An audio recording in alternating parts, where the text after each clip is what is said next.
hope that I can relatively soon go back and categorize and streamline the messages from lots of weird videos and posts on lots of accounts and strange platforms and everything, because everything is about this moment. This is going to be like a snapshot of what's going on right now for me as an individual, as someone who's not going to back down on remaining free. So, this morning, following developments, discovering, I guess, even more experts that totally agree with the darkest assessments that I have had about Europe for years. How many professors are now joining the chorus of those that are trying to warn. It's not going to fly. It's not going to work. Yesterday, I had a conversation with one of my oldest friends.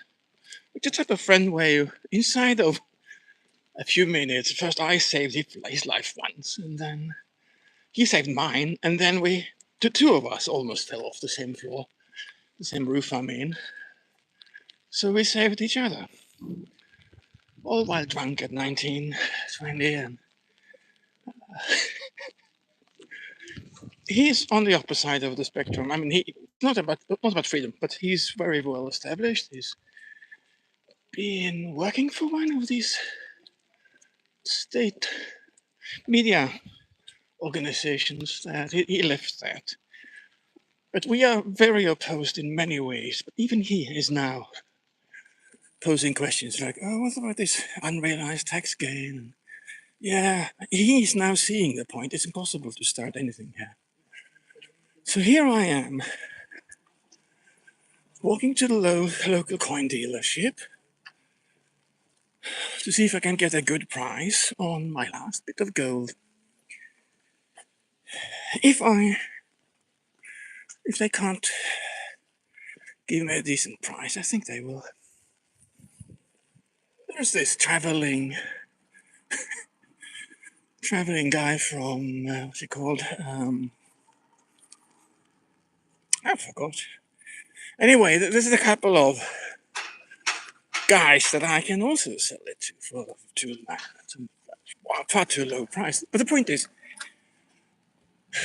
where the hell do you invest in the future when your birth country has turned into a digital gulag filled with mad people?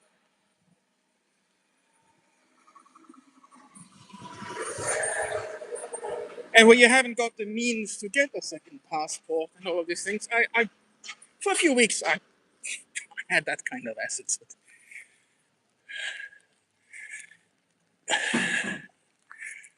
You have to see this as a real thing happening. For years, it's been a very hard thing for me personally to just get the basic point across that Europe will be failing, for Europeans at least. It's not a viable thing to start anything new. I've started up several times on my own and tiny companies. I've done it the right way, and that was what hurt me the most. Right now, I am looking at Georgia. I've known about that for years, of course. It's not about the low taxation rate. I mean, I would be happy actually paying a decent, way less than a 50% cut. If there was something worth defending, if there was basic sanity here, if I was treated as a minimum on an equal footing to those who frankly don't belong here. And I have to do this in a climate where I'm not going to get into some direct trouble saying things like that. Here, there are some remnants of basically rights. There's some base some of the foundations of what built Europe, and ultimately most of technology still remains here. But economically speaking, practically speaking, in terms of markets and building a small scale B2B business, it's done. It's 100% done. And that means that the base freedom, the freedom to trade physically on the ground and online in any meaningful way that is not in that intersection between the state and large global corporations, that is, it's the digital gulag. I think that's a term that is spot on. So I'll get my tiny bit of cash. I can only take $2,000 worth of valuables cash out of this country. It's like, or is it 10,000? I forgot. Yes, 10. No, 1,000. 1,000. In the US, it's 10,000. It's like capital controls. I've been using this spot a lot to talk about when the wall fell. It's like, I'm not saying it's the same, but I'm saying it's the same mechanisms, it's the same dynamic, and there will be the same social dynamic. There will be the same historical process. And it is unraveling now rapidly.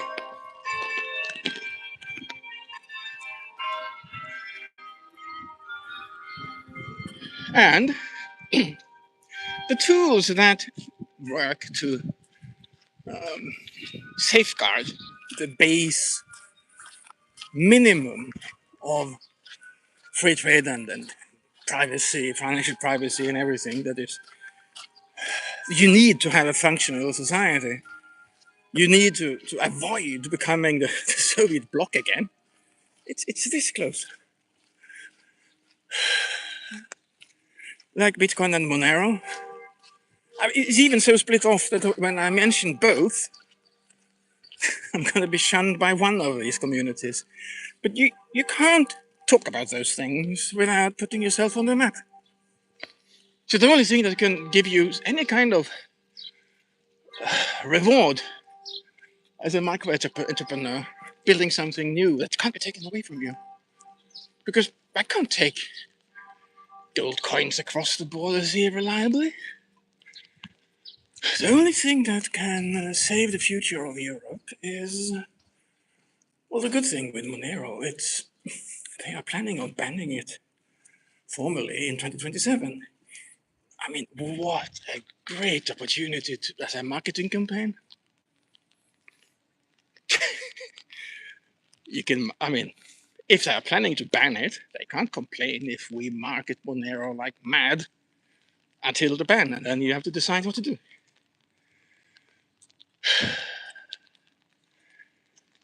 I'm running this side language is a really stellar service. Not only because it's private, my face and voice is now out there, so who knows what's going to happen. But it's also the easiest, far by far easiest data link to use. It's like, I set up an account, I get a URL to keep. I install it and I pay using Lightning or Monero, and it works. Just think about the time saver there. No passport, no nothing, no. Like, it's the only way. And whereas I'm all talking about small scale here, I was part of getting some seed funding and I wanted to make it into medium scale. Well, then you get to see a lot of the cultural rot within and like early warnings of the ideological bent of the open source community that I'm not talking to now. But here on the ground, there are a handful of businesses that survived through the decades. I've said before that when I was working here as a teenager, and I started working as I worked like a madman, of course, and for family-owned businesses, and we all discussed the major failure of setting up a big mall center outside of the city.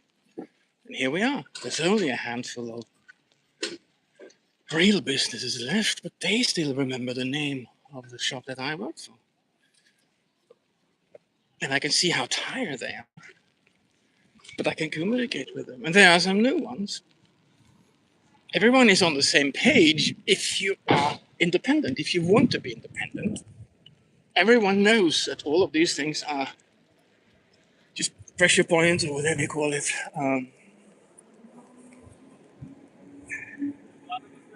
So when the time is right, there should be an economy here based on sensible payment rails, but it's not happening just yet. It's a real thing online, of course. Um,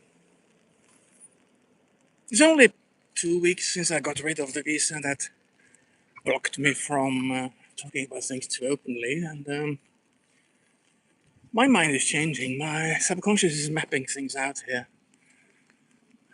which is why I am looking at simply going to Georgia, staying there a few months, get some bank accounts, get a company going again, just myself, or maybe a limited one, not in the crypto space, not trying to be big, just being small, just to remain small.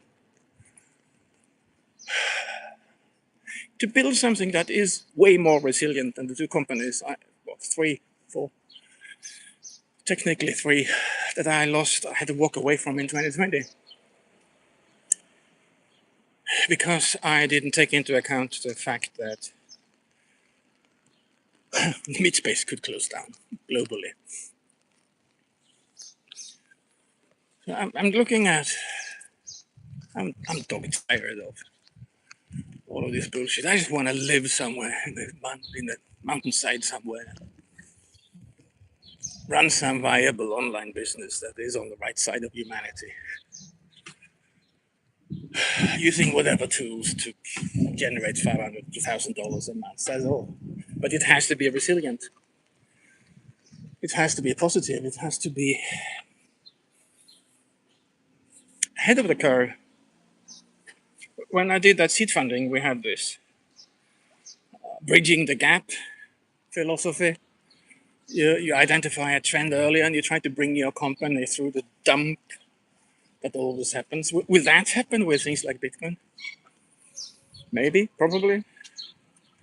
Will Monero take over because Bitcoin is fully captured? Maybe. I'll be able to navigate it. I don't have to worry too much because if I had more Bitcoin, I would do things like add the teeth that I've lost since 2020. I'll be living in a boat here instead of having a room with family. So, but it's all about having that goal, going through whatever, like dodging people who are begging for attention in the city I grew up with. If I tried to beg on the streets here, I don't need to do that, but if I tried, arrested in a heartbeat, it's despicable. Better to stay free, better to build, better to plan, better to be way ahead of the curve. Just perish in a digital gulag. That's the way I see it. See if the shop owner is here. Not today. This is a tiny tip. If you need, I need to shop a lot of things here. Some of the shops Well, you identify the owner, never buy when the underlings are there. When the underlings are there, you can pretend to buy. You get a lot of information about the market and products and how that business operates. When the owner is there, that's when I buy. That's when I say what I really mean, and I can do that now. That real relationships you can build within weeks. And I would never, even if I was starving, I would never go like, help me. But I could go there. It's like, hey, I've got no money now. Do you know somewhere? Like, always be that upright person that literally starve rather than be begging for help. Build a relationship with that kind of uprightness. My experience is if you do that kind of thing, even if you don't intend to, they might offer some help directly and not the help you don't want, which is, oh, poor you. It's like, oh, yeah, actually, I need some work done here. Or, yeah, actually, I need a new website. In my mind, I could go that way, but I'm trying not to because if I have that intention, I won't build the same relationship. Interesting things. So, if I go to Georgia, I'll have to figure out the social side of that, and that will be really interesting. It's a bonus. Good luck.